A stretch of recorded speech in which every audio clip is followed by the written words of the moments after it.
এই যে দেখেন এই ধানের গাছের কুশি বৃদ্ধি পাচ্ছে, কিন্তু অনেকের গাছে কুশি বৃদ্ধি পাচ্ছে না। তো আজকে আমরা জানবো মাত্র একটি স্প্রে বা একটি কীটনাশক স্প্রে করে আপনারা কীভাবে ধানের কুশি বৃদ্ধি করবেন।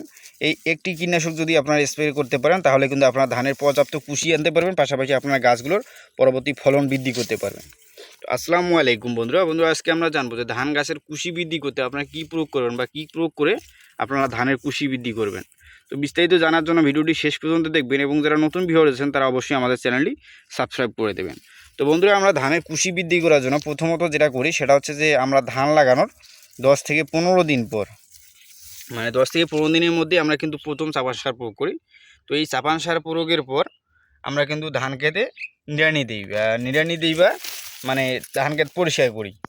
তো এই পরিষ্কার করার পর আমরা জমিটাকে শুকানোর কারণটা হচ্ছে যে আমাদের ধান গাছে এই সময় পর্যাপ্ত কুশির প্রয়োজন, কারণ এই সময় যে কুশিগুলো বের হবে এগুলো একসময় বড় হয়ে সমান হারে আমাদের ধানের ফলন দেবে। কারণ এই কুশিগুলোই একসময় সমান হারে সবগুলোই সমান হবে, কিন্তু কুশি যদি দেরিতে বড় হয় তাহলে কিন্তু কুশিগুলো ছোটো বড় হয় এবং পরবর্তী শীষ কিছু বের হয়, আবার কিছু গাছের শীষ বের হয় না।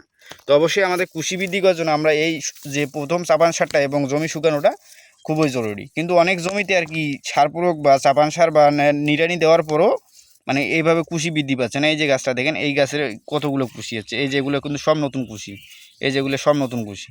কিন্তু অনেকের জমিতে চাপান সার প্রয়োগ করার পর নিড়ানি দেওয়ার পর জমি শুকানোর পরও মানে কুশি বৃদ্ধি পাচ্ছে না। তো কী করবেন? মাত্র একটি স্প্রে করবেন। তো এই স্প্রেটা যদি আপনারা করতে পারেন তাহলে কিন্তু আপনাকে আলাদাভাবে ক্যালসিয়াম, বোরন, সালফার বা পটাশিয়াম এগুলো আলাদাভাবে প্রয়োগ করতে হবে না। তো ওষুধটার নাম হচ্ছে আপনার কেমিক্স। তো এই ওষুধটি আপনার কীটনাশকের দোকানে পেয়ে যাবেন। তো এই কেমিক্স প্রয়োগ করলে হবে কি, আপনার জমিতে যে আলাদাভাবে মানে ক্যালসিয়াম বা সালফার বা পটাশিয়ামের প্রয়োজন, তো এই খাদ্যগুলো আলাদাভাবে প্রয়োগ না করলেও চলবে। কারণ এই ওষুধটা আপনারা প্রয়োগ করলে আপনার ক্যালসিয়ামের চাহিদা, গাছের ক্যালসিয়ামের চাহিদা, সালফারের চাহিদা, পটাশিয়ামের চাহিদা, সব রকম নাইট্রোজেনের সব কিছুর চাহিদা পূরণ করতে পারবে। এবং এই সময় কিন্তু আমাদের যেহেতু কুশি বৃদ্ধি পাচ্ছে গাছের, তো এই সময় কিন্তু গাছের জন্য আমাদের পর্যাপ্ত খাদ্যের প্রয়োজন হয়। আপনারা জানেন যেহেতু আমাদের নতুন নতুন কুশিগুলো বের হচ্ছে, এখন যেহেতু পুরান গাছের পাশাপাশি এই নতুন গাছগুলোকে, নতুন কুশিগুলোকে এক্সট্রাভাবে খাদ্যের প্রয়োজন হচ্ছে এবং এগুলোকে এক্সট্রাভাবে আমাদের খাদ্য দেওয়া প্রয়োজন। তো এই সময় যদি আমরা কুশিগুলোর জন্য পর্যাপ্ত খাদ্য দিতে পারি তাহলে কিন্তু কুশিগুলো একসময় সমান হারে বেড়ে উঠবে এবং সমান হারে পরবর্তী ফলন পাওয়া যাবে।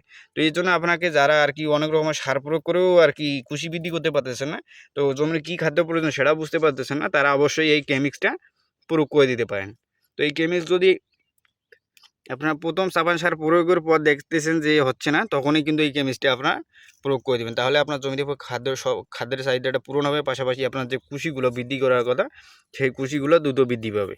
এতে করে আপনার কুশি বৃদ্ধি পাওয়ার পাশাপাশি গাছের যে খাদ্যের প্রয়োজন সেটা চাহিদাটা মিটে যাবে এবং দেখবেন যে এই যে কুশিগুলো বেরোচ্ছে এগুলো একসময় সমান হারে সব বেড়ে উঠবে এবং এইগুলো থেকে আপনারা কিন্তু ফলন পাবেন। তো অবশ্যই যারা কুশি বৃদ্ধি করতে চান তারা এই স্প্রেটি করতে পারেন এবং চাইলে এটা যত দ্রুত সম্ভব করে দেওয়ার চেষ্টা করবেন। তো বন্ধুরা, আজকে পর্যন্তই। সবাই ভালো থাকবেন। ভিডিওটি ভালো লাগলে অবশ্যই আমাদের চ্যানেলটি সাবস্ক্রাইব করে দেবেন। আসসালামু আলাইকুম।